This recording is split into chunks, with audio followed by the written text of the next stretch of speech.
नमस्कार स्टूडेंट आज मैं आप लोगों को मेडिकल से रिलेटेड कुछ ऐसे कोर्स डिप्लोमो जिनके बारे में मैं आपको जानकारी देने जा रहा हूं कि कौन से ऐसे डिप्लोमो कौन से ऐसे कोर्स होते हैं जिसमें आप मेडिकल लाइन में अपना कैरियर जो है वो आजमा सकते हैं, अपना कैरियर जो है वो आगे के लिए अपना भविष्य आजमा सकते हैं।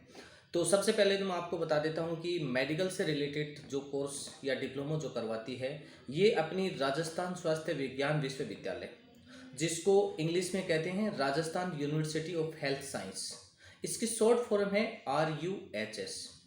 RUHS कुछ ऐसे कोर्स करवा रही है जिसको करने के बाद आप अपना कैरियर जो है वो हॉस्पिटल से रिलेटेड या मेडिकल से रिलेटेड कुछ अलग अलग जगह अपना अलग अलग सेक्टर में आप अपना कैरियर जो है वो ये कैरियर की काउंसलिंग कर सकते हैं या कैरियर को अपना आजमा सकते हैं या अपने जो जॉब है वो जॉब कर सकते हैं। जो प्राइवेट सेक्टर में भी है, जो डिप्लोमा करने के बाद आप गवर्नमेंट सेक्टर में भी जा सकते हैं।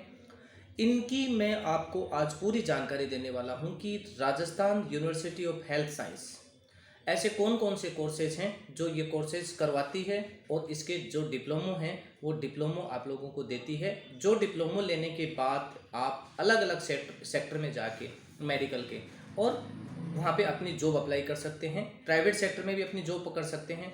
इसके डिप्लोमो के आधार पर आप गवर्नमेंट सेक्टर में भी अपनी जॉब है वो हासिल कर सकते हैं। देखिए हर साल इसके एडमिशन फॉर्म निकलते हैं। सबसे पहले इसके एंट्रेंस एग्जाम फॉर्म निकलते हैं। एंट्रेंस एग्जाम फॉर्म निकलने के बाद आपका एक एग्ज़ाम होता है और एग्ज़ाम होने के बाद जो अंक आप प्राप्त करते हैं उनके हिसाब से आपको कुछ मेडिकल कॉलेज जो इसके कोर्स करवाती हैं उन मेडिकल कॉलेज के लिए आपको काउंसलिंग करवानी होती है। और काउंसलिंग करवाने के बाद जब आपको कॉलेज मिल जाती है उसके बाद कुछ डिप्लोमो 2 साल के हैं, कुछ डिप्लोमो 3 साल के हैं, कुछ डिप्लोमो 4 साल के हैं। अलग अलग डिप्लोमो जो हैं वो इसमें आप कर सकते हैं। तो मैं हर एक डिप्लोमो के बारे में आपको पूरी जानकारी बताऊंगा कि कौन से डिप्लोमो की ड्यूरेशन क्या है और इसकी प्रोसेस क्या है। सबसे पहले अपन बात करेंगे तो RUHS जो है वो 2023 और 24 के सेशन के लिए अपने एंट्रेंस एग्जाम के जो फॉर्म हैं वो अप्लाई करने के लिए डेट जो है वो जारी कर चुकी है। इसके आवेदन 29/5/2023 से स्टार्ट होंगे और 18/6/2023 तक आप इसके ट्रांजैक्शन जो है वो कर सकते हैं और 19/6 तक आप आवेदन अप्लाई कर सकते हैं। यानी आप टोकन अगर पहले काट के रखते हैं तो 18 तारीख तक टोकन काटने की सुविधा है, यानी पेमेंट ट्रांजैक्शन करने की फैसिलिटी है। 19 तारीख तक रात को 11:55 तक आप अपना आवेदन जो है वो सबमिट कर सकते हैं। सबसे पहले आपको ध्यान में रखने वाली बात है कि एंट्रेंस एग्जाम के जो फॉर्म हैं ये 29 तारीख से स्टार्ट होंगे और 18 तारीख इसकी अंतिम तिथि है। बिना किसी का इंतज़ार किए और बिना कोई वेट किए आप समय पर अपना एंट्रेंस एग्जाम का फॉर्म जो है वो अप्लाई करेंगे।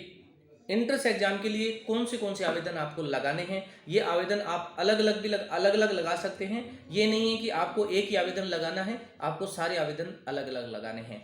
सबसे पहले अपन बात करते हैं फार्मेसी में 2 प्रकार के डिप्लोमो होते हैं, 2 प्रकार के कोर्स होते हैं, B फार्मा और D फार्मा। आप फार्मेसी में भी अगर आपने 10+2 कर रखी है तो आप फार्मेसी में भी अपना आवेदन जो है वो अप्लाई कर सकते हैं। इसके लिए एंट्रेंस एग्जाम फाइट कर सकते हैं। एंट्रेंस एग्जाम फाइट करने के बाद आपको ये कॉलेज की काउंसलिंग करानी होगी। अगर आपको आपके अंक के आधार पर अगर कॉलेज मिलती है तो फिर आप अपना आगे जो है वो कोर्स करने के लिए एलिजिबल होते हैं। आपको कॉलेज में रेगुलर आपको 2 साल के लिए कोर्स करना होगा। उसके बाद नर्सिंग, BSc नर्सिंग का जो कोर्स होता है इसकी ड्यूरेशन 4 साल की होती है। 3 साल के लिए ये ग्रेजुएशन होती है और 1 साल के लिए इसका प्रैक्टिकल होता है। 4 साल का कोर्स होता है। मोटा मोटी 4.5 साल में ये कोर्स कंप्लीट हो जाता है। जिस कोर्स को करने के बाद आप नर्सिंग 2nd ग्रेड के लिए पात्र हैं और नर्सिंग 2nd ग्रेड के लिए आप कहीं पे भी अपना प्राइवेट सेक्टर में भी अपना जॉब अप्लाई कर सकते हैं। प्राइवेट सेक्टर से एक्सपीरियंस लेने के बाद आप गवर्नमेंट सेक्टर में भी अपना आवेदन अप्लाई कर सकते हैं, यानी गवर्नमेंट सेक्टर में भी अपनी जॉब कर सकते हैं। बीएससी नर्सिंग 4 साल का कोर्स मैंने आपको बताया, जिसमें 3 साल की आपकी ग्रेजुएशन हो जाएगी और 1 साल के लिए आपका प्रैक्टिकल हो जाएगा, जिसमें आपको हॉस्पिटल में प्रैक्टिकल डेमो मिलेगा। उसके आधार पर आपको 4 साल की डिग्री यानी डिप्लोमा मिलेगा और डिग्री मिलेगी। डिग्री मिलने के बाद आप गवर्नमेंट जॉब में, प्राइवेट सेक्टर में कहीं पे भी आप अपना कैरियर जो है वो कैरियर आजमा सकते हैं। पैरामेडिकल में 3 प्रकार के कोर्स आते हैं। पैरामेडिकल में 3 प्रकार के कोर्स आएंगे। बीएससी नर्सिंग में मैं आपको बता देता हूँ, बीएससी नर्सिंग में 2 प्रकार के कोर्स होते हैं। बीएससी नर्सिंग का होता है और पोस्ट बीएससी नर्सिंग होता है। बीएससी नर्सिंग 2nd ग्रेड के लिए होता है, नर्सिंग स्टाफ के लिए, और पोस्ट बीएससी नर्सिंग जो होता है ये होता है 1st ग्रेड के लिए। यानी आप दोनों में अप्लाई कर सकते हैं, दोनों कोर्स कर सकते हैं, दोनों कोर्स अलग अलग है। पैरामेडिकल में 3 प्रकार के कोर्स होते हैं। पैरामेडिकल में आप बीआरटी, बीएमएलटी और बीओपीएसटी ये 3 कोर्स कर सकते हैं। ये पैरामेडिकल के अधीन होते हैं। पैरामेडिकल के लिए आपको पहले, वैसे ही सब की प्रोसेस सेम है, पहले आपको एंट्रेंस एग्जाम के लिए आवेदन अप्लाई करना है। आवेदन अप्लाई करने के बाद आपको फिर एग्जाम देना होगा। एग्जाम फाइट करने के बाद अगर आपने अच्छी तैयारी कर रखी है, आपके अच्छे अंक हैं, तो हो सकता है कि फर्स्ट राउंड में आपको कॉलेज मिल जाए, वरना आपको मैक्सिमम कॉलेज चॉइस करनी है और मैक्सिमम कॉलेज चॉइस करेंगे तो कहीं ना कहीं आपको कॉलेज मिल जाएगी। उसमें आप अपना जो कैरियर है वो आजमा सकते हैं।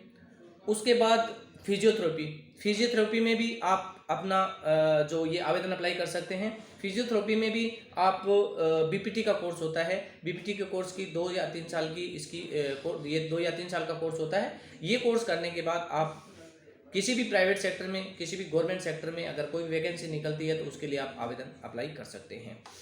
इन सब में जितने भी कोर्सेज अप्लाई करोगे उसमें सारा प्रोसेस सबका सेम होगा। सबसे पहले आपको एंट्रेंस एग्जाम अप्लाई करना है। एंट्रेंस एग्जाम अप्लाई करने के बाद आपका एग्जाम होगा। एग्जाम कंप्लीट होने के बाद आपका जब रिजल्ट आएगा, रिजल्ट के आधार पर सबकी काउंसलिंग अलग अलग की जाएगी। सबकी काउंसलिंग की अलग अलग फीस होगी, सबकी अलग अलग काउंसलिंग करवानी है। अलग अलग काउंसलिंग करवाने के बाद आप अलग अलग सेक्टर में आपके एडमिशन होंगे। आप जिस में चाहें, जो अच्छा लगे वहाँ पे आप अपना एडमिशन जो है जहाँ मिलता है वहीं आप अपना एडमिशन कंफर्म करवा लीजिए। मेडिकल सेक्टर में ये सबसे बेस्ट कोर्स है।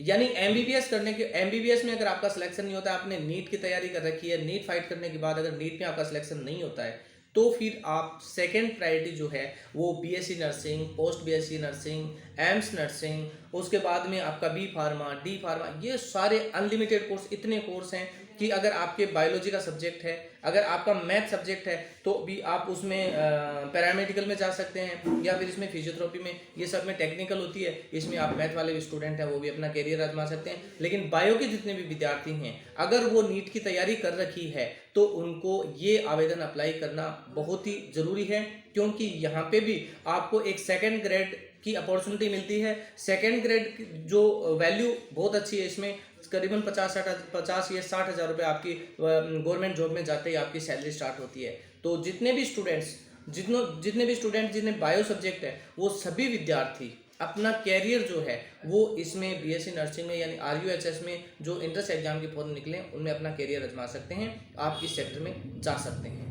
ये सबसे बेस्ट कोर्स हैं। यानी मेडिकल लाइन में अगर एमबीबीएस को छोड़ने के बाद, एमबीबीएस और डेंटल के बाद अगर कोई कोर्स आते हैं तो ये जो मैंने आपको कोर्स बताए हैं ये सभी कोर्स इसी के अधीन आते हैं। जो आरयूएचएस, इसका मेडिकल साइंस जो है राजस्थान की ये यूनिवर्सिटी है, विज्ञान विश्वविद्यालय, ये इसके कोर्सेज करवाता है। ये गवर्नमेंट कॉलेज है।